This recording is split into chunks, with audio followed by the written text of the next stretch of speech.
Lemonheads, I've got some bad news, and then I've got some very, very good news. The bad news is, unfortunately, you're stuck with Nikki and me once again for this evening. The good news, actually, we have, I guess, two pieces of good news, is that if all goes last time, yes, if all goes according to plan, Don will be back tomorrow morning. He misses you guys so much. I know you miss him too. But in the meantime, we have a second piece of good news, and that is joining us tonight is Jemele Hill, contributing writer for The Atlantic and a dear friend of the show. Jemele, thank you for filling in. We really appreciate it. Thank you. I appreciate being on with you all. How are you doing? How was your Mother's Day? How was your weekend? My Mother's Day was actually really phenomenal. So I live in Los Angeles, and my mother is out here visiting. And last night, I took her to see Patti LaBelle, Gladys Knight, Shaka Khan, and Stephanie Mills. She has long wanted to do this, see them in concert. And a more special treat was that Shaka Khan brought out Stevie Wonder. And it was, when I tell you, my mother got her whole life. Okay. She sung everything. She was up and down screaming. She was shouting, "We love you, Shaka." Like, she was fully immersed in the experience. And she, it really made me feel good that she was like, this is one of the best experiences of my life. And I'm glad we got to experience that together, because this was all the music she played for me when I was growing up. And so for her to get to see her favorite artists live, and they did all the hits. I mean, their catalogs are so deep. So I might have been the youngest person there, but that's okay.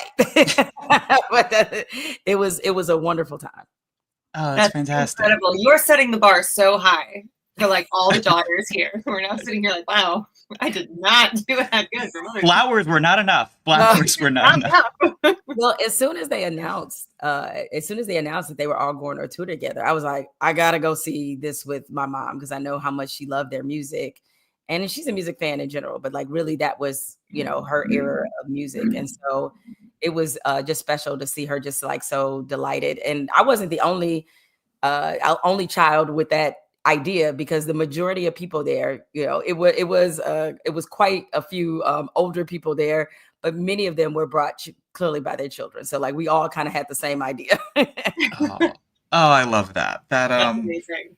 That makes my heart grow, which is good because it's about to shrink as we talk about the bullshit of the day. It shatters it more. So let's get into it. For those of you who may have missed the morning show, you're not aware of all of the nonsense, all of the shitty, awful headlines that came out of Trump's press conference this morning. In particular, I think we have a full screen from the BBC. The first group of white South Africans landed in the U.S. this morning under Trump's refugee plan. Jemele, I want to get your reaction in a second, but first, let's just, unfortunately, take a quick listen to some of what Trump had to say earlier this morning. And discrimination in their home country are heading to the United States, right, where your administration is going to welcome them as refugees. Now, this comes as you've halted virtually all refugee admissions for people fleeing famine and war from countries like Sudan and the Democratic Republic of Congo. Why are you creating an expedited path into the country for Afrikaners but not others? Because they're being killed, and we don't want to see people be killed. Now, South Africa leadership is coming to see me, I understand, sometime next week. And, we're supposed to have I guess a G20 meeting there or something. But we're having a G20 meeting. I don't know how we can go unless that situation's taken care of. But it's a genocide that's taking place that you people don't want to write about. But it's a terrible thing that's taking place. And farmers are being killed. They happen to be white. But whether they're white or black makes no difference to me. But white farmers are being brutally killed, and their land is being confiscated in South Africa. And the newspapers and the media, television media, doesn't even talk about it. If it were the other way around, they'd talk about it. That would be the only story they'd talk about. And I don't care who they are. I don't care about their race, their color. I don't care about their height, their weight. I don't care about anything. I just know that what's happening is terrible. Well, that's quite something. I do love how there's a certain phrase, I don't know, Nikki, maybe you'll relate to this as having grown up in white households, but there's a certain thing some white people say where they'll always mention, I don't care if someone's white, black, green, blue, purple, and that is followed by the most racist thing you could possibly imagine. Jemele, let's get your thoughts. But first, Nikki, I think we have a tweet that Jemele posted earlier today that caught our eye. Thank you, Andy. Yeah, I mean, I'm glad people. Well, one, let me give even further context to why I tweeted this. So in 2010, I actually spent a month in South Africa, and I was there to cover the World Cup. And the beauty of covering a World Cup is that you get to see basically the full country because matches are all over the country. So I went to Soweto, I was in Johannesburg, Port Elizabeth, Sin City. I mean, I did quite a bit of traveling around there, both for professional reasons and for personal reasons. I spent time in the townships. I did all of that. So, and before I came in, once I knew I was going to be assigned this is when I was at ESPN. And once I knew I was going to be assigned to go to the World Cup, I made sure I read 4 books about South Africa, one of which, of course, was Nelson Mandela's.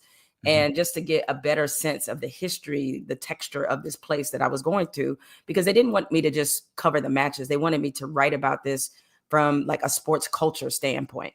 And one of Mandela's dreams was to, and if anybody out there, if you've seen the movie Invictus, then you know this to be true, because it is based off a true story, is that once South Africa came out of apartheid, Mandela really wanted South Africa to be welcomed back into the world community. And he wanted to do that through sports. The World Cup was also special because it was Mandela's last public appearance. And he came to the final. Don't give me the line about which 2 countries played in the final because I cannot recall. But at any rate, that was his last appearance before the world. And for the people here who do not understand, look, I'm seasoned. So I remember apartheid very vividly. I remember when Nelson Mandela was imprisoned. And I posted this tweet because people have to understand that it was by law that a lot of Black people had their land seized. They were forcibly removed and their land was given to white people. Now, when Mandela, and as it is, apartheid was, bad enough. And this is what got essentially South Africa excommunicated from the rest of the world. We had sanctions against South Africa because, we drew a firm line in the sand with them. And to have a situation where, as I noted, where you have white people who are the minority, the deep minority, who own that big of a percentage of the land there still, and to suggest in any way, one, it's been debunked many, many times that there is not a genocide of white farmers happening in South Africa. I want to be very clear about that. Is there violence on farms? Yes, there is violence on farms, and both Black and white people have been killed in this violence that is on farms. But to even present this false narrative that white people are being discriminated in South Africa, of all places, where we all know, like, answer the question of why Nelson Mandela was in prison for 30-ish years of his life. That right there tells you what type of time that South Africa used to be on. But I think Trump is sending a very clear, it's not even a dog whistle because it ain't a whistle. He's in a bullhorn with it. Is he has said before, we've heard him say when he did the whole shithole countries thing. Another part of that statement was the fact that he said he wanted people from nice countries that were all majority white countries. So what he's telling you very loudly, because if it was really about a genocide of farmers, why wouldn't Black farmers be welcome? He only wants the white ones. And he knows very well that it's not, again, just white farmers that have been killed. And this all, by the way, this all is rooted back to one particular case of a white farmer being killed, a white farmer who was a far right extremist. And there's a whole ton to go with this case as it becomes, if you do your own research. And so at any rate, the whole point of this is to send the message about who he considers to be worthy. And we know, and I wish, unfortunately, because of the way the press availability is, like, we know that what he has done in terms of punishing the press. So I'm not even sure which news organization, especially with the fight with Associated Press, is in there. Because I really wish somebody would have asked him, like, oh, from Venezuela and Guatemala and like a ton of other countries, those people that are in these sanctuary cities that you're trying to intimidate, they also welcome people who have been victims of political violence or all kind of violence in general. And you have told them they are not welcome here, but these white people are. So again, and this is again why I said this is a white supremacist administration. Stephen Miller, he's on the same type of time, right? Is that he wants to make sure that it is communicated loudly about who is welcome in this country, who he perceives as being worthy. And also, I think it's a response to, in general, they know the demographic shift is happening, right? They already know this, that white people will be the minority in this country in less than 20 years. That is the case. And so all of this agenda about kicking out certain people and what they look like is about that. Is that they want, that's why he wants people from, as he said, Denmark, and I think he named Switzerland. And like, so I was like, oh, so you just want all the white people to come here. So I want them same people who are so concerned about immigrants and people, asylum seekers coming to take their jobs. So it's good if they can take jobs and steal resources as long as they white. Because he also sent a plane for them. And I was like, oh, so he sent a plane to bring these white people here who believe they're being persecuted in South Africa, when the very history of South Africa, we know what that is. Well, Jemele, we have planes to spare now because we just got a new one, or we're about to get a new one for the Qataris. But that's a conversation for another day. We send one to go get someone that we wrongfully sent to another country. That we can't. Yes. We can go get these white folks from South Africa, but we can't manage to bring one dude back who was wrongfully imprisoned in another country, in El Salvador. It's so blatantly.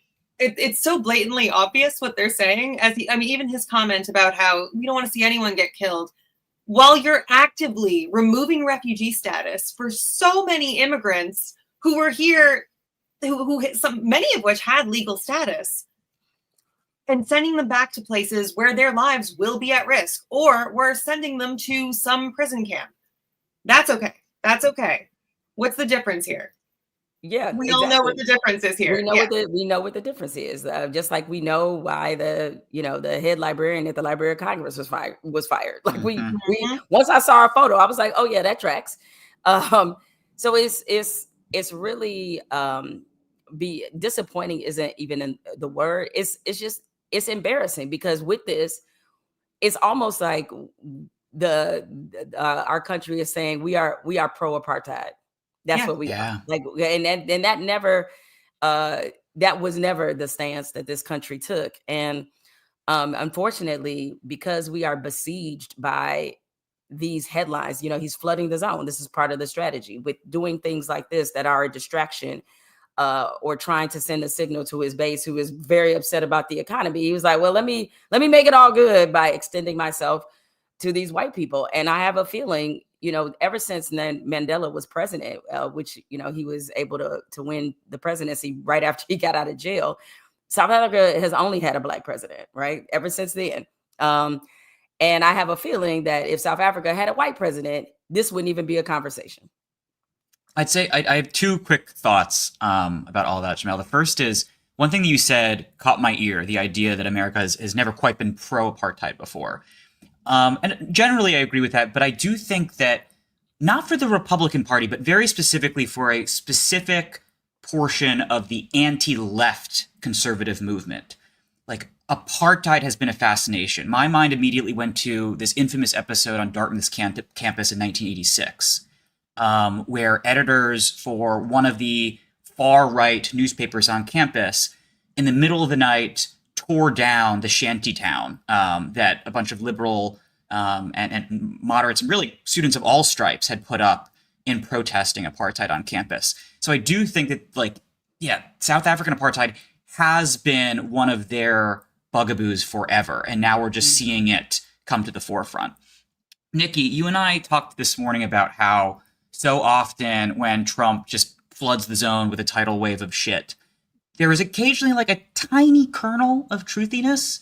And we mentioned how, Jemele, for your knowledge, I was a reporter for about 6 months in South Africa for the Mail and Guardian.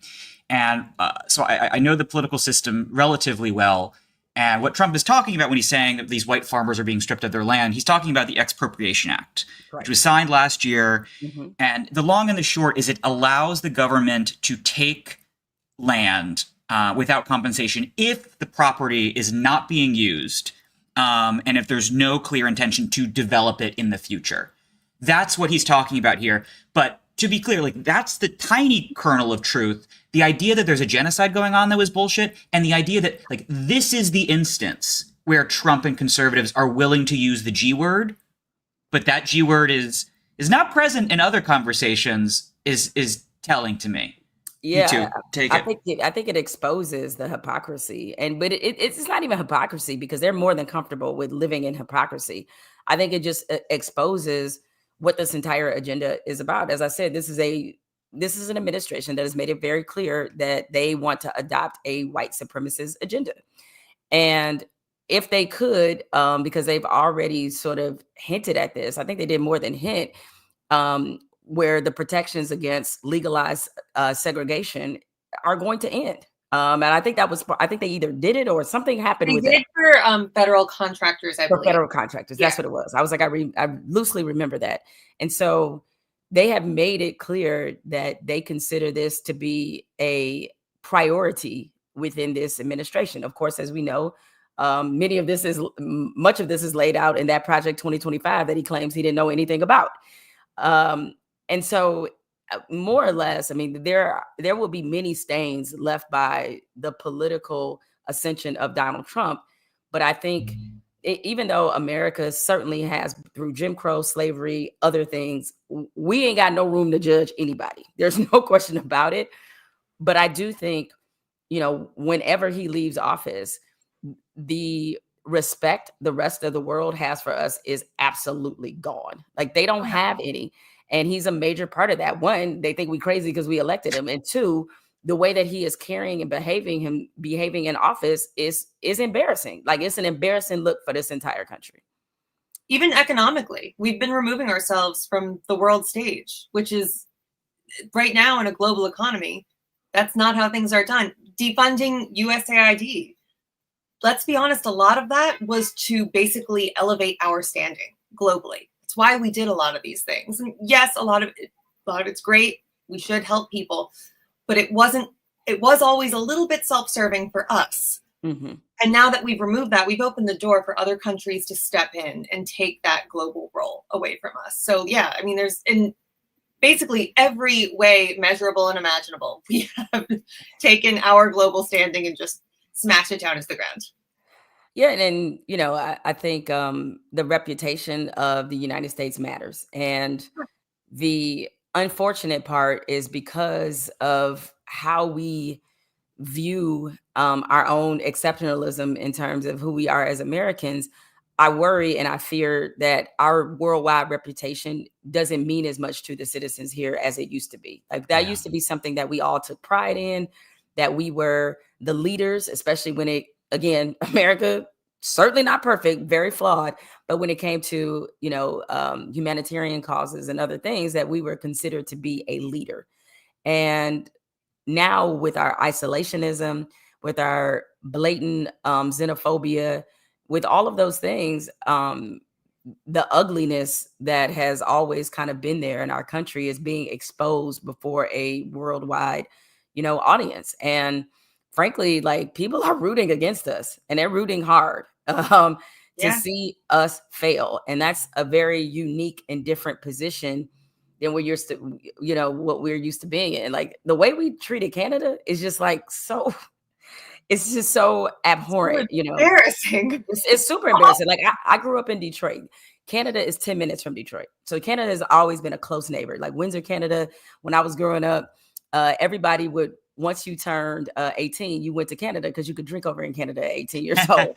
So we used to go over there and hang out. And it was almost like you had two 21st birthdays, right? You had 18 and you had 21.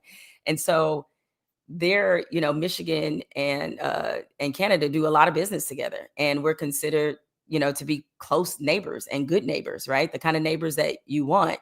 And I remember during the first Trump presidency, it was a Canadian who tweeted, I wish I could remember who this was.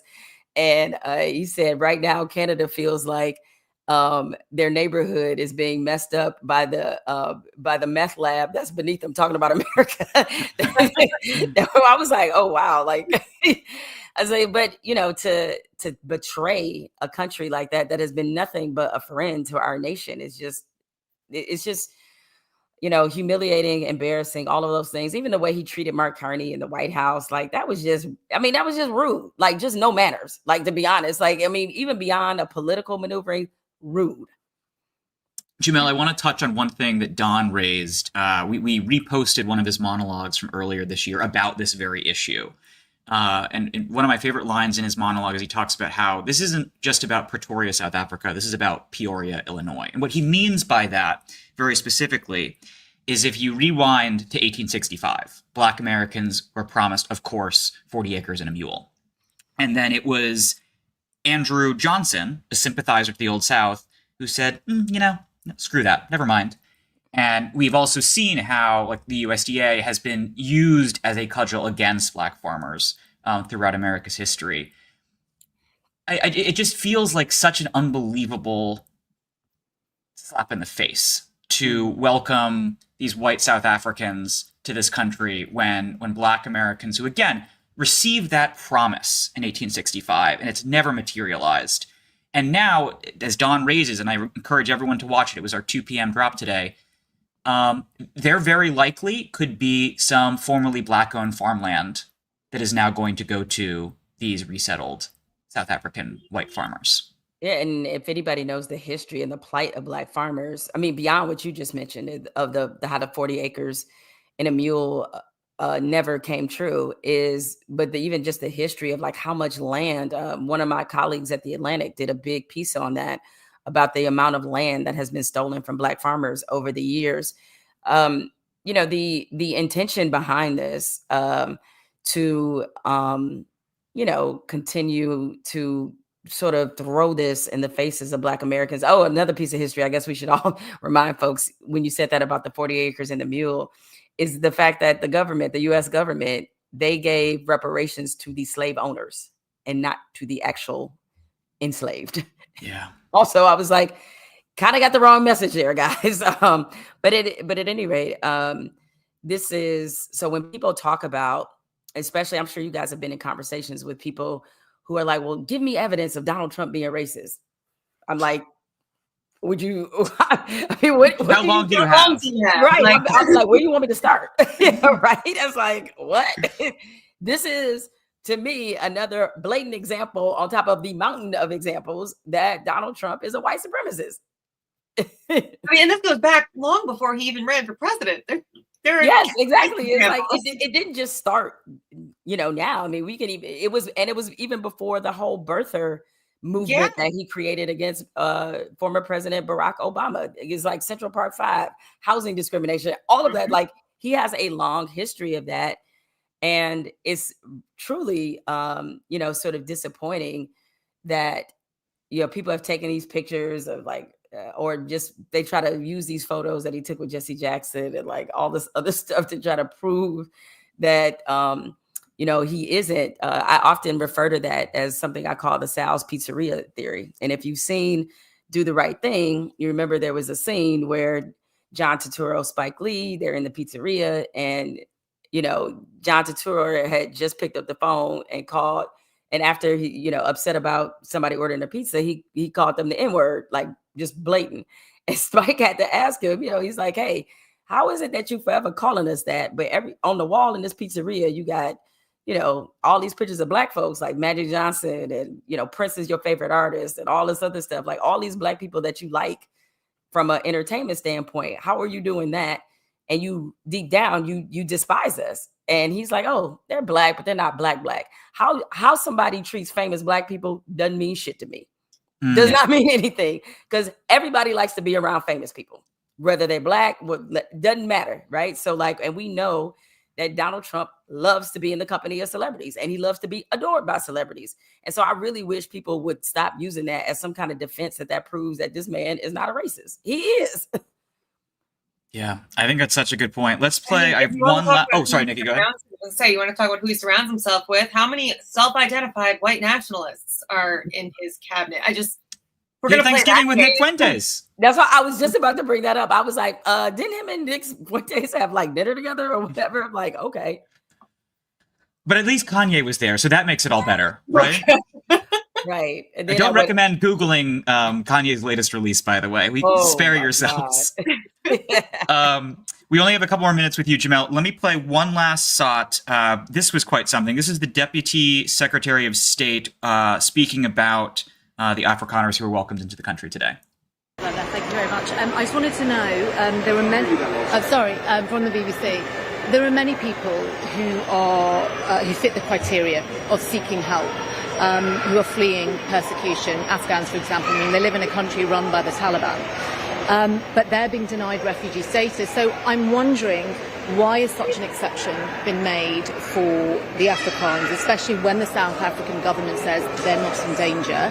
And are you going to open up the refugee settlement program for others? Thank you for that question. I think you may recall that on the president's first day in office, on January 20th of this year, he issued an executive order that paused U.S. refugee programs that had been going at record levels under the prior administration and had brought in people that we were not sure had been carefully vetted for national security issues, and put a pause on the refugee admission program in general. That pause, of course, was subject from the very beginning to exceptions where it was determined that this would be in the interest of the United States. Some of the criteria are making sure that refugees did not pose any challenge to our national security and that they could be assimilated easily into our country. So thanks, the Andy. president We can kill on it there. February 7th, There's the word. Said the quiet part out loud a bit, right? We Right? did. I was like, oh, assimilated. And what would that mean? Yeah, I think we know what that means. I think we do. I mean, listen, there's Stephen Miller, many, as you pointed out, in his administration has made no secret that they believe in ethnic purity. They believe in eugenics. They believe in all of these things. And even, the First Lady, Elon Musk, also believes in it. And so I think that there is, there's the question that we should be asking ourselves. And frankly, this was the question of the election, as much as it was about, the economy. And I get that. The question that was really on the table that was being voted on, and I don't know if people realize this, was who are we as a country? That was the question. And we failed the test because, regardless of her campaign, whatever issues you may have about Kamala Harris, and, I've had a chance to spend time with her a few times, and whatever we know at the very least, that even if you didn't agree with every single thing that came out of her mouth, she was a decent person. Like, there was a decency that was there. That is important to me when you have this power. We know for sure that she wouldn't be being gifted a $400 million plane by Qatar. We know for sure all these other things that happened, she wouldn't have just started a trade war with China for no fucking reason without any leverage really in that situation. We know this to be true. And so, again, I ask America, as we see these things unfolding, who are we as a country? Let's stop failing that test. Jemele, that was this has been such a wonderful conversation. Thank you for stepping in for Don. Thank you for joining us. It means a lot. Yeah, I appreciate you guys. Thank you for having me. Of course. Yeah. Any final thing you want to say? Oh, Yeah. Well, everyone, Thank you go so much, follow Jemele. Jemele Hill. She's fantastic, and we love having her on the show. And I'm getting word that we have our next fantastic guest. We can bring her in right now. Hi, Areva. Hi, how are you? We're doing well. Thank you for joining us. Areva Martin is a civil rights attorney, a CNN legal analyst, a best-selling author, and of course, a friend of the show. Areva, thank you for stepping in Don's absence. Oh, I'm sorry?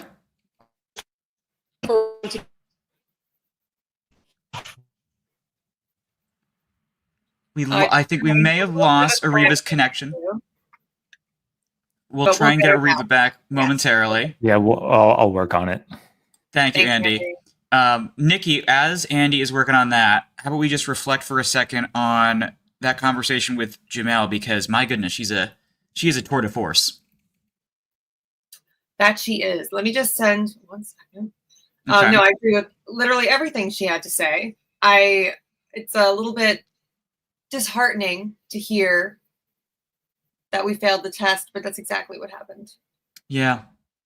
One thing I'd say as we're waiting for Areva, and I wish we had a couple more minutes with Jemele because I wanted to bring this up with her, but I am actually surprised that the Trump administration is even trying to dress up this whole charade and bringing in the white South African farmers by saying that they are being G-worded, by saying that there is this mass killing campaign going on, because so often we see the administration just eagerly engage in what I talk about all the time. It's one of my obsessions, vice signaling. Like just doing nasty, evil shit. Because it's nasty. Because it's nasty and because the people love it.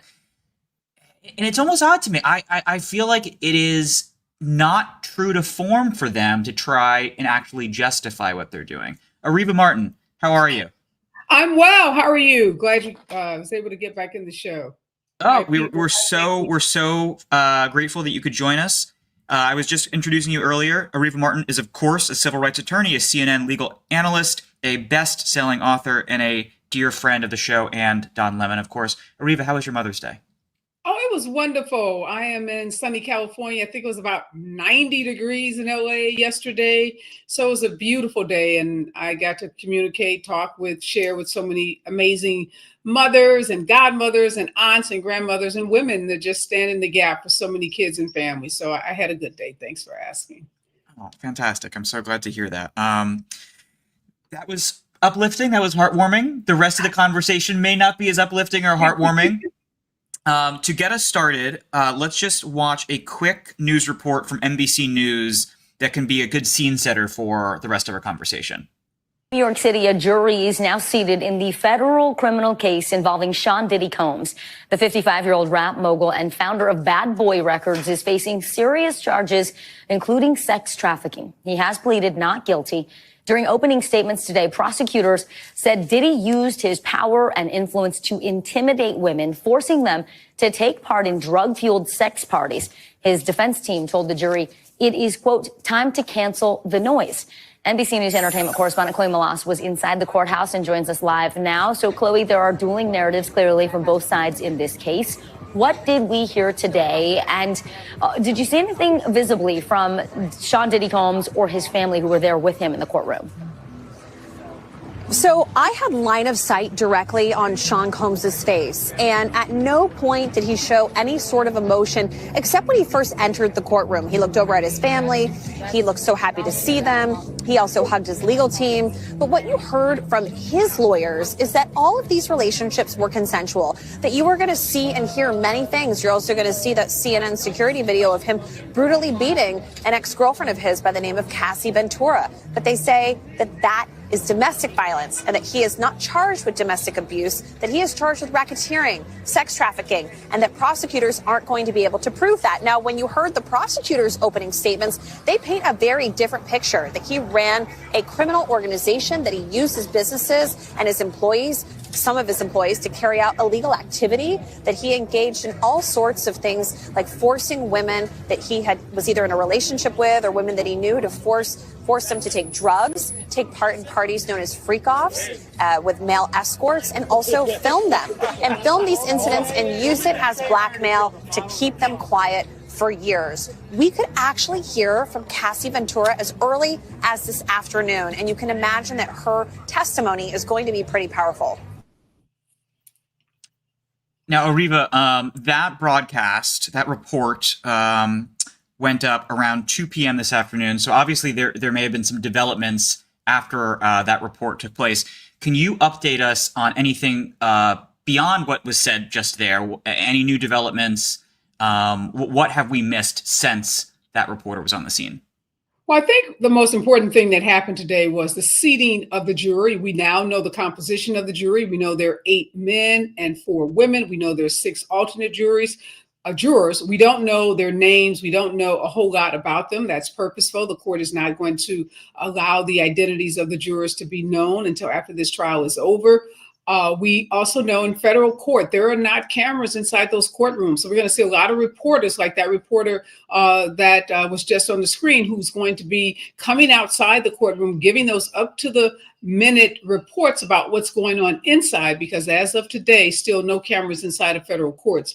We also know that a police officer with the Los Angeles Police Department who was a security guard at the hotel where that videotape was taken of Diddy assaulting Cassie Ventura.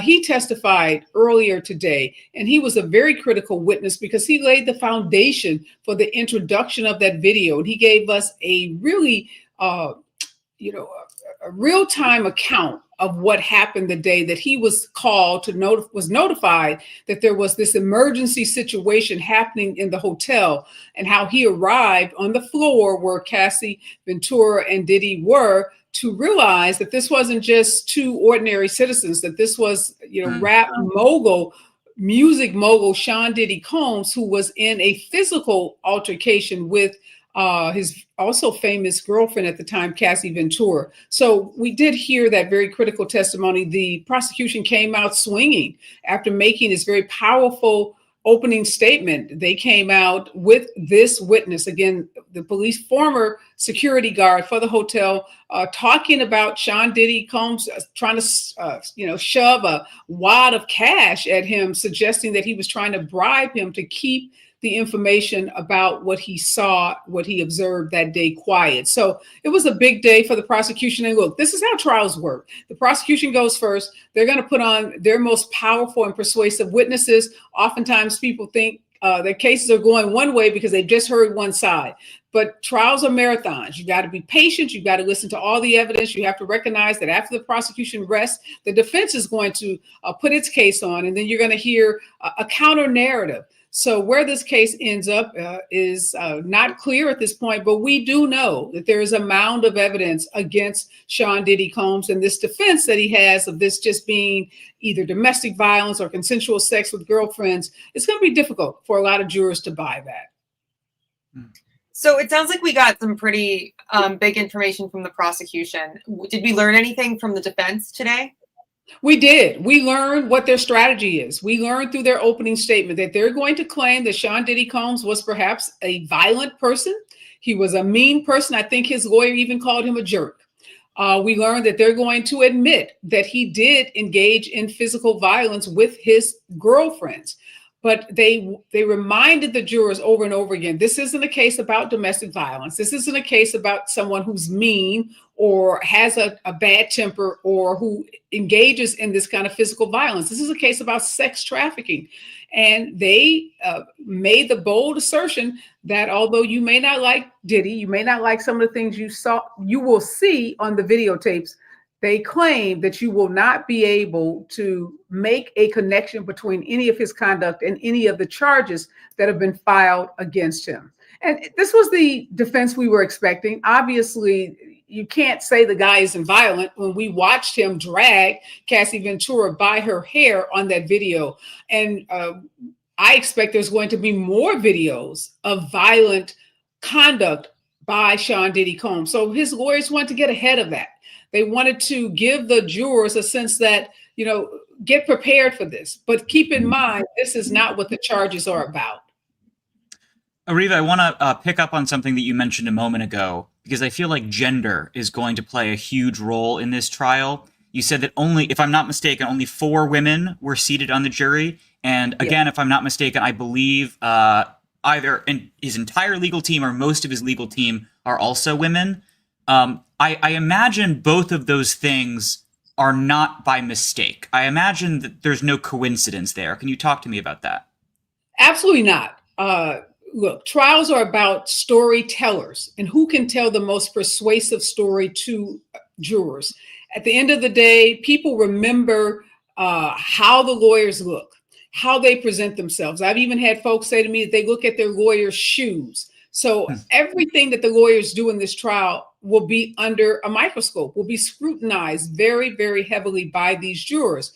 And Diddy wanted to send a message that women, believe me, because if you like these women, these strong, powerful lawyers, then you have to believe that they wouldn't have taken my case unless they believed in me. Now, that's not the case. Lawyers take lots of cases when people are guilty of crimes. Women lawyers, men lawyers, lawyers in general, don't typically take their cases as defense lawyers based on whether someone has committed the crime or not, because under our Constitution, everyone is entitled to representation in a trial. So the fact that women are representing Diddy says nothing about his guilt or innocence, but it does help paint a picture for jurors. And keep in mind, the prosecution, 6 women on the prosecutor's team as well. So I'm sure as Diddy's team learned who the prosecution lawyers were, they wanted to counter that narrative to say, okay, there's 6 women who are going to be talking to you as prosecutors. We also want you to hear from lawyers. And so much so that the lawyer that gave the opening statement today, a female lawyer for Diddy, is not the most experienced lawyer on the team. Now, experienced for sure, but typically in a case of this nature, this high profile, you might have expected the male lawyer, one of the key male lawyers, to give the opening statement. But I suspect, as you said, Peter, we're going to see these women perform most of the heavy lifting during this trial, because again, they're trying to send a message, both sides, to this jury. What about with jury selection? It feels like it's clearly weighted more male. Were you shocked that they were able to come to a conclusion and select a jury so quickly?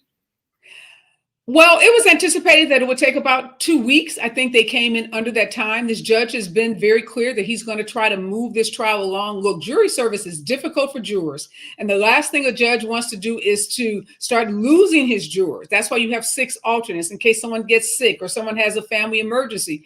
But trials depend on jurors.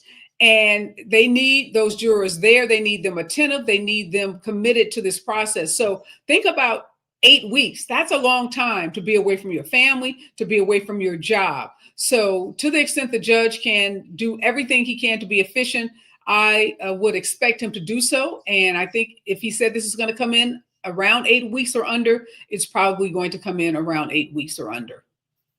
Areva, I'm curious what you made of news reports that potential jurors were asked about a laundry list of celebrities. There are a ton of articles out there about them being asked about Mike Myers, about Michael B. Jordan, about Kanye West. Now, to be very clear to the audience, that does not in any way implicate these gentlemen, these celebrities in any sort of criminal activity. In fact, they very well could be victims of crimes. Or witnesses, we don't know. But nonetheless, talk to me about what you make of these celebrities being named, being talked about among the formerly potential jurors, now seated jurors. And yes, what should we make of that? And to sort of echo Nikki's question from a second ago, are you surprised, again, that we were able to seat a jury so quickly when all of these big names that everyone is familiar with are seemingly going to play at least some role in the trial? Well, you're right, Nikki. We don't know who these people are. They may show up as witnesses. They may not show up at all. But their names, we should assume, have shown up in some of the evidence that's going to be presented at the case or during the case. We don't know, again, if that's in a document, if it's a phone call that was made, if it's a text message. We don't know. But there have been reports that lots of celebrities attended Diddy's big parties, that this guy gave some of the biggest parties in the music industry, and that he attracted some of the biggest celebrity names. His white party in New York was infamous, right? And all kinds of celebrities were typically at those parties. So it's not inconceivable that some of these folks will be brought into court to testify about perhaps what they saw, perhaps what they may have participated in. But it's not clear at this point. And that was the voir dire process, where lawyers want to go over any kind of information that could cause a juror to say, I can't be objective in this case because, maybe I'm so enamored with Michael B. Jordan. I love his movies. I love his acting. And if he walks into this courtroom, I'm just going to be fangirling, fanboying all over the place. And I won't be able to listen to the evidence or the law that's presented to me by the judge. So that's why we heard so much, not only about those celebrities, but about the sensitive nature of the sexual assault allegations. The judge wanted to be really clear that if you're going to sit on this jury, you're going to have to stomach some very emotional and very sensitive and graphic testimony. And a lot of it, we've been told, is going to be presented by way of videotape. So if you yourself have been the victim of sexual assault, or maybe a family member, maybe that's too close to home for you. Maybe you wouldn't be able to sit through a trial about someone who's been accused of sexual assault and remain objective. So the celebrities were big news, but also we shouldn't underestimate how the sensitive nature of the evidence that's going to be presented during this trial. And for a lot of jurors, it's going to be difficult for them. And what are you thinking we're going to see in like coming days? How do you think this is going to develop in the immediate future?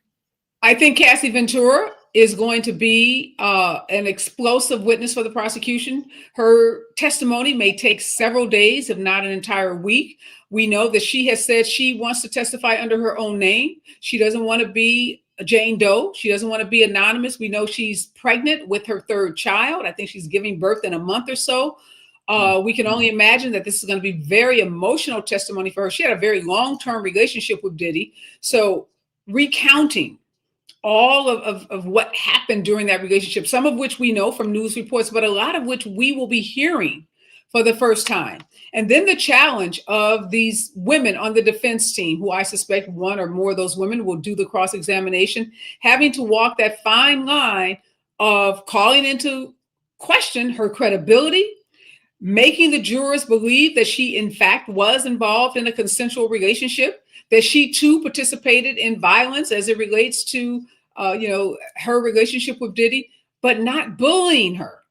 Because again, you got 8 men, maybe some men who have pregnant wives or who have had pregnant wives, or every man has a mother, right? Every person has a mother.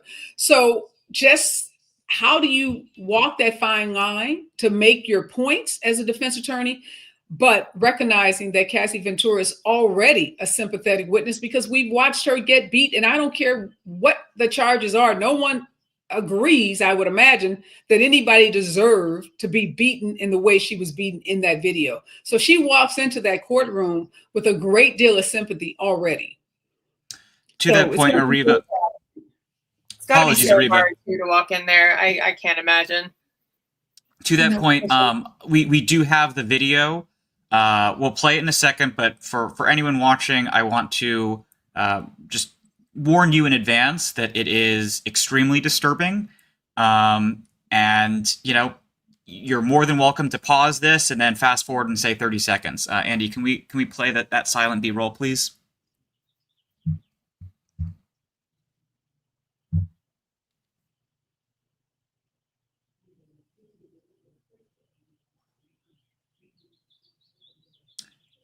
Now, Areva, as we're watching this, my understanding is that today, in the defense's opening statements, Sean Diddy Combs' attorney, Tenny Garago, said that this footage is, yes, quote-unquote horrible, quote-unquote dehumanizing, quote-unquote violent and terrible. However, her client is not charged with assault. She went on to say, quote, "It is not evidence of sex trafficking, it's evidence of domestic violence." She later added, quote, "You may know of his love of baby oil. Is that a federal crime? No."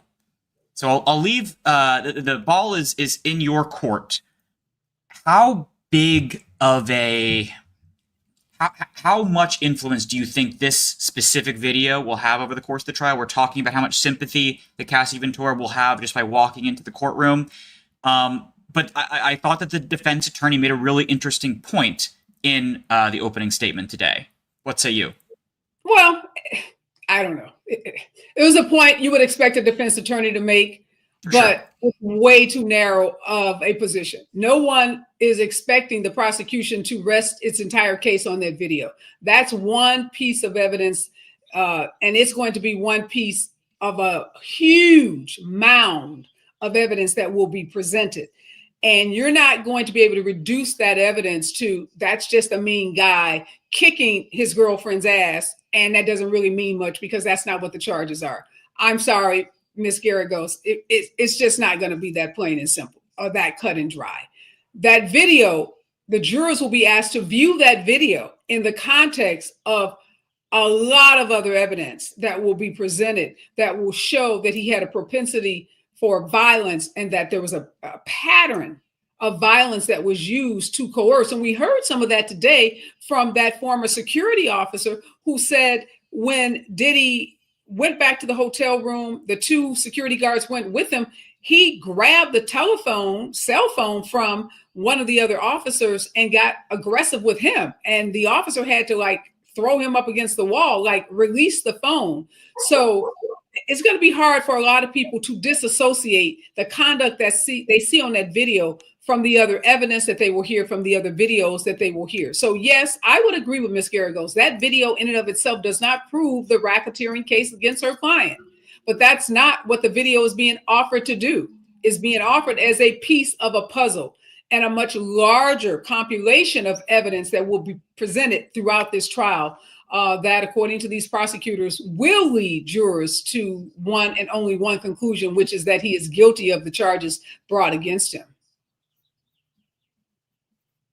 To shift gears ever so slightly, Areva, I saw a headline just last week that one Luigi Mangione, another character that the Lemon Nation has been quite interested in over the past few months. He celebrated, I believe, his 27th birthday behind bars, again, just last week. Could you provide us with an update on where that federal case stands? Have there been any major developments? And when will we start to see headlines about progress in that trial? Yeah, one of the biggest developments in that case is a statement from Pam Biondi, the U.S. Attorney General, that they being the U.S. Attorney's Office, is going to seek the death penalty against Mangione. We know that Donald Trump ran on a platform of using the death penalty in more cases. And so the U.S. Attorney has been very clear that this is the kind of case that they're going to seek the death penalty for. And so we're going to see a huge fight between the defense attorneys. Right now, the name of the game is not saving him from jail time because the evidence against him is so overwhelming. The name of the game now is saving his life and trying to fight those, trying to fight the U.S. Attorney on these death penalty charges. The other really disturbing part of this case, Peter, the 27th birthday you mentioned, he celebrated, and he did that while exceeding $1 million in funding that has been provided to him from everyday citizens coming to his aid. So here is a guy who murdered a healthcare CEO, brazen, premeditated murder on the streets of New York in broad daylight. And people are throwing money at him, writing love letters to him, treating him like he's some kind of martyr. He's some kind of saint. He's some kind of hero, talking about his physical attributes. He's so gorgeous. He's a model. It's sickening. I don't care what you think about healthcare in this country. Most of us hate it. I can't. I have my issues with it. We know poor people can't get access to healthcare. We know middle-class people struggle to pay for healthcare. Our healthcare system is broken. We can all agree to that. But that doesn't justify shooting and murdering a healthcare CEO. I have many friends who are, CEOs of companies. They now have to walk around with security, and no job should subject you to those kinds of threats. And if you have issues with our healthcare system, with our legal system, any of our systems, we have ways for you to voice your protest, to voice your opposition. And it is not planning the murder of a CEO. And so, Mr. Thompson, Brian Thompson, that's his name. He had a family. He was somebody's son. He was someone's husband, someone's father. And our sympathies need to be with his family and any corporate CEO, any nonprofit CEO. I'm a CEO of a company. So just the thought that your life can be threatened because of policy decisions that your company makes is just not acceptable. So Luigi Mangione is nobody's hero. He's no one's martyr. He is a cold-blooded murderer. We need to call him out for that. And he needs to pay, he needs to face the consequences. I'm not a believer in the death penalty. But I am a believer in people paying the price for the crimes that they commit. Areva, one thing I want to ask you about is as you were answering my last question, I have seen, no exaggeration, a good dozen or so folks in the chat say free Luigi, saying if I was tapped on the jury, I would not be able to convict him. We were chatting a second ago. Why? On what basis? Because he's good looking? Because he's rich? Like, what is the reason that he's given this pass? My question is, we were chatting a second ago about how, from our perspective, I thought it was going to take far longer to successfully seat an impartial jury in the Diddy case. I personally feel like it's going to be even more difficult, even more challenging to seat one in this case. Talk to me, if you could, about how prosecutors are going to go about trying to vet potential jurors, because, again, just in the past minute or so, I have seen another half a dozen, polarizing case, and the public is very engaged and very involved. So I would imagine it's going to be incredibly challenging for the prosecutors to select a case. To select an impartial jury, because not only has it captured the attention of the nation, it has captured, people who, again, believe that our healthcare system is broken. So many of these people who are supporting him are doing it because they have had their healthcare claims denied.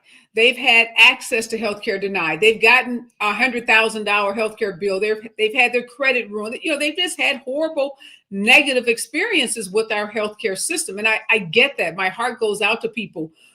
I'm an autism advocate. I'm an advocate for underserved, marginalized people. So I understand how difficult our capitalistic system is for everyday people, and how the billionaires, in this country, make it so difficult for everyday people, for working class people. But again, we cannot sanction premeditated murder. It is not the way that we solve problems in this country. And I would ask those people to think about, if that was their father, if that was their mother, if that was their brother, if that was their sister, do you want to be the president of a company and have to live in fear because of the decisions that are made by your company? This man, Mr. Thompson, he didn't make the United Healthcare policies weren't made by this one man. He wasn't the single decision maker. So this vilifying him in this way, to the point where you are supporting his murder, I just think there's something terribly wrong with that. But yeah, prosecutors are going to have to deal with that. They're going to have to deal with jurors who are sympathetic to him, some who maybe donated to his legal defense fund, some maybe who wrote him love letters. He's gotten offers for marriage. He's gotten all kinds of offers while sitting in detention. And that's going to make it more difficult to get a fair and impartial jury in his case, for sure. Yeah, in this case in particular, I can see that I don't know a single person who has not been, if I'm assuming one of the questions they'll be asking potential jurors is if you've had problems with health insurance at some point. And I don't know a single person who has not. And while, of course, murder is wrong, I can understand where people are coming from, not to support murder, but I can understand there are people who have watched their loved ones die simply because they couldn't get health care. So to them, it's hard to be as sympathetic to something like this. Murder is always wrong.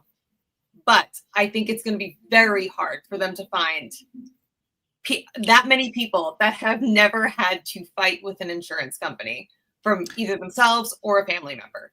To Nikki's point, just earlier today, I was scrolling through Twitter as I was preparing for the show, producing the show, and Kyle Kulinski, for those who are not familiar, he is a very well-known, very high-profile, left-leaning YouTuber.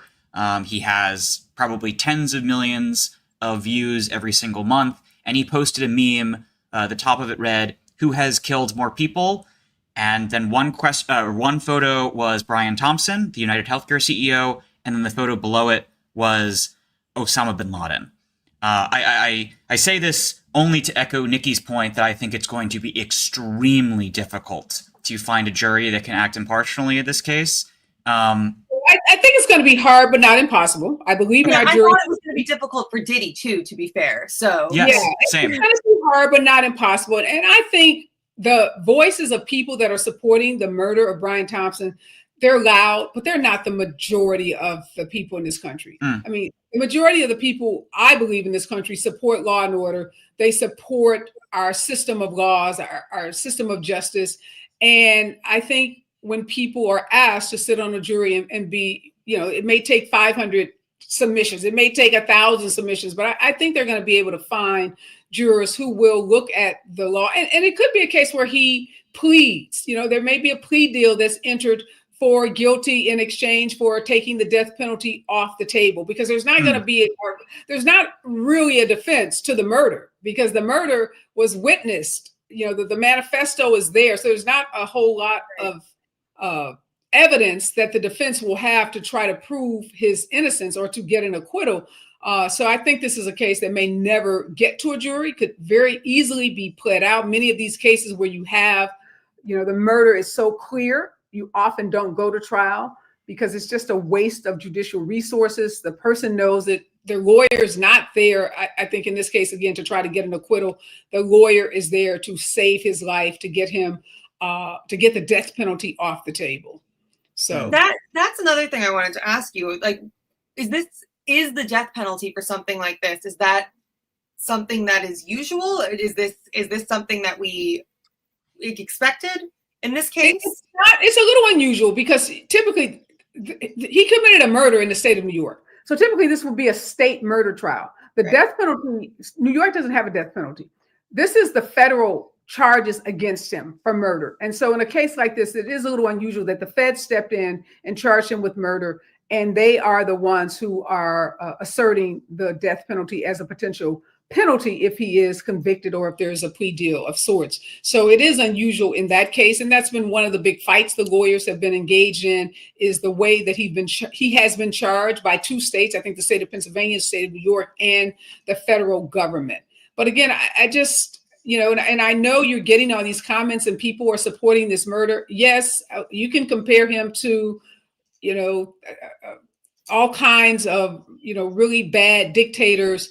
But at the end of the day, do we want a country? Do we want to live in a United States where anybody who disagrees with your policies can walk out in the middle of the street and shoot you and suffer no consequences? I just don't think when people think about that to its logical conclusion, that is the world that we want to live in. Look, I have children. I don't know if either of you have children or you're planning to have children. Do you really want your children to grow up in that kind of environment? For us all, we're already fearful to send our kids to school for school shooters. We're fearful of going to malls, movie theaters. And now, do you want to say to your kids, well, don't become a CEO of a company, because if your company does things that people don't like, it could cost you your life. I just don't think that that's where we are. As difficult a time as we are having across the globe and in this country, I still have to believe that good and decent people don't want other people taking the law into their own hands and deciding who gets to live and who dies. And I think most people do. I think most of the people that are making these comments, often it's in jest. I think that a lot of times, I think most people agree that you cannot just go out there and take the law into your own hands. You cannot go murder someone. I think this case speaks to a larger, like the impact of public opinion on a case, especially something like this. It speaks to just widespread distrust in an entire system, in this case, the healthcare system, which, of course, does not justify murder. But I find that it's something that may be quite difficult for a trial. The public opinion is going to be so polarizing here that it's going to influence. I agree. And I hope all these people that are supporting this murderer are people that are registered to vote and who are making choices. I heard Jemele Hill talk about in your last segment about people who voted for Donald Trump and the decency of someone like Kamala Harris. So I hope these same people are people who are recognizing that, when you decide your choices in a political race, you're also making decisions about these policies. And some of these healthcare policies that people are so unhappy about perhaps could be addressed if we had different folks leading this country, from the White House to the Congress to the Senate. So there are ways to address healthcare policies and education policies and not have your whole Department of Education wiped out, not have your whole, not have Social Security on the chopping block, and Medicaid and so many of these other programs that benefit everyday people. So it is tied to the politics in this country. It's tied to social issues in this country. But at the end of the day, we have a way that we voice our opposition, and it's at the ballot box, it's at peaceful protests and rallies. It's on social media. So we have lots of ways to voice opposition. Areva Martin, so much to think about. Lemonheads, Areva, again, is a civil rights attorney, a CNN legal analyst, a best-selling author, and a dear friend of the show. Thank you so much for filling in for Don today, Areva. Means a lot. Tell them I said hello and look forward to seeing you guys real soon. Thank you. We will. Thank you, Areva. Thank you. Wow, Nikki, what a show. What a show. Two great conversations back to back. Any initial reflections? I mean, how Areva ended, that we need to take it up with the ballot box, and just circling back to Jemele, we failed. So let's not fail next time. Let's not fail next time. I thought that was one of our best shows to date. We covered so much ground. We were assisted. We were led really by two incredible voices. Two very different conversations, two great conversations, two somewhat depressing conversations. So Nikki, go take it. So that's every day now. Yeah. It's so rare that I read any story that makes me smile. So. Well, on that note, we did want to end the show with a fun button, something that can make us all laugh a little bit. It does require just a little bit of preamble. So for those of you who are not on social media, you're not as Twitter-addled as I am, there has been a trend on a number of social media apps. It's been on Twitter, it's been on Facebook, it's been on Snapchat, it's been on TikTok, and folks have been joking about an imaginary, hypothetical fight between 100 Americans and 100 British citizens. And it's inspired a whole lot of conversation, many, many, many jokes. I wanted to play this one particular TikTok where the young comedian we're about to hear from, I think, just nails it. And then Nikki and I are going to reflect the backside because it's both funny, but it kind of speaks to something kind of oddly beautiful about America. It made me laugh, but it also made me a little optimistic. Andy, take it away. 100 British people versus 100 Americans. One big room, no weapons. Who's winning? I'm genuinely not even trying to be patriotic, but I truly believe that against 100 British people, 30 Americans could get the job done and take the W. And to illustrate this, I'm going to draft a very diverse, broad-ranging fantasy team of 30. Here we go. 2 people from Appalachia born and raised among the mountain folk. 2 Floridians with a criminal record. 2 blue-collar workers from Boston. 1 drunk Eagles fan born and raised in Philly. 1 Waffle House employee, any state. 1 corn-fed Midwesterner. 1 emo Midwesterner. That's 10 right there. Then we add 1 grandma from Louisiana, 1 old man from Atlanta, 2 Italian Americans from New Jersey, 1 with mob connections, 1 without, 2 women from the LA area that identify as Chicana and wear gold hoops, 1 veteran who has definitely committed a war crime, 1 polyamorous person from the Pacific Northwest who still believes everyone should be masking, 1 gay man from Rhode Island who identifies as a bear, and that 1 girl in high school who smoked weed and has a big-ass tapestry in her room. That's 20 right there, which I think could get the job done, but just in case there are any duds, let's add 1 citizen of Texas who refers to themselves as a patriot, 1 no-nonsense softball-playing lesbian, 1 no-nonsense basketball-playing bisexual, 1 middle-aged dad in the suburbs who directs people pulling out of parking spots, 1 cowboy, 1 cowgirl, 1 farmer, 1 person from Baltimore, 1 person from Chicago, 1 New York City cab driver. That's 30 right there. They're taking it. So, Nikki, you and I were chatting before the show, and we were laughing about this, and it's, to me, it's just objectively so funny. But there's a second aspect to this that I sort of reflected on after I got my giggles out of me, which is, wow, America really has a rich tapestry of diversity to it, where she's just going through all these different types of quote-unquote archetypical Americans. And I was trying to think of another country that could really compare, and I couldn't come up with one. It is really beautiful that she could go through like so many different types of very like defined, very known, almost stereotypical Americans. And she could have kept going. She could have done a full 100, I'm sure. That's why it's so hard for people to identify what defines an American. We have so many different cultures. Though someone did say something that kind of depressed me, but I also feel like is true in the comments, that we would lose because we're so divided. And I can see a world where that, like, we're supposed to be united against this other thing, but we spend all the time fighting each other instead. So. Yeah, that's interesting. Something to keep in mind. This random hypothetical just never happened. I think the message is get to know your neighbors. I will not say the name. I will not say the name of the individual that long-term listeners of the show know that I want to say. But engage in third spaces. Go to your local restaurants. If you're religious, go to church. Go to synagogue. Just meet people, because I think community is so important right now. Andy, that's why we're also grateful for the Lemon Nation. Love you guys. That's exactly why we're so lucky to have the Lemon Nation. Oh, and I need to reiterate, for those of you who missed the top of the show, the huge breaking news is that if all goes according to plan, Don will be back tomorrow morning. He will be hosting Hot Topics at 10, so please tune in. Text your friends. Text folks who have said that Nikki and I are boring. Tell them Nikki and I will not be on screen tomorrow. Don's going to be back. We are so happy.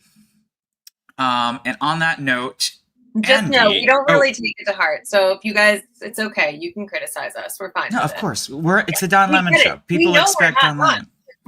You guys crushed it today, especially. Was a great show. And Thanks, if it is your last one, there we go.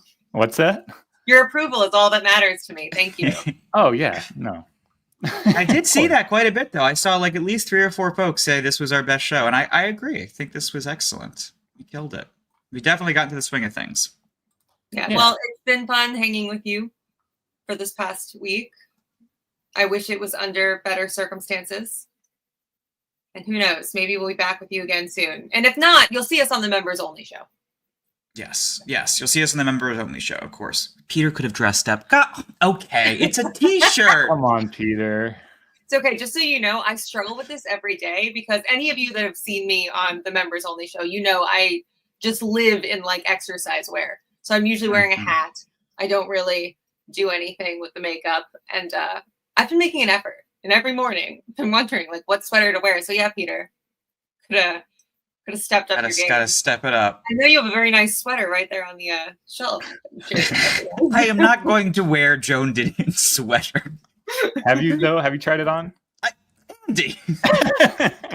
Sorry. For those of you who have not been on the Members Only Show, and I highly recommend, if you want to join the Members Only Show, you can upgrade your membership. The link is at the top of the chat right now. If you are a Lemon Legend or a Lemon Head, about once a week, you get to join us and have some more scandalous conversations behind the scenes. And yes, what the Lemon Legends and the Lemon Heads know is that a dear friend of mine very kindly once gifted me an old sweater of Joan Didion, one of my favorite writers. On that note, and to be clear, I have not worn the sweater of Joan Didion, Andy. Andy, take us out. Oh, all right. Well, if you're not getting your news from Don Lemon, who'll be back tomorrow, get it from Nikki McCrone and Peter Rothplatz. But if you can't get it from them either, then you can turn the TV off. Thanks everyone for watching. Your support means the world to us. So make sure you hit the like button and you subscribe to our channel to make sure that you never ever miss a video. We're live every day, 10 a.m. Eastern time. We drop even more content at 2 p.m. Eastern and 5 p.m. Eastern. And if you want more Don Lemon Show content, we'd love for you to become a member of the Lemon community, where you will receive access to special community posts. You'll get exclusive content and members-only live shows. So head over to our channel page or click the join button on this video. Again, thank you for watching. We appreciate your love and your support, and we will see you next.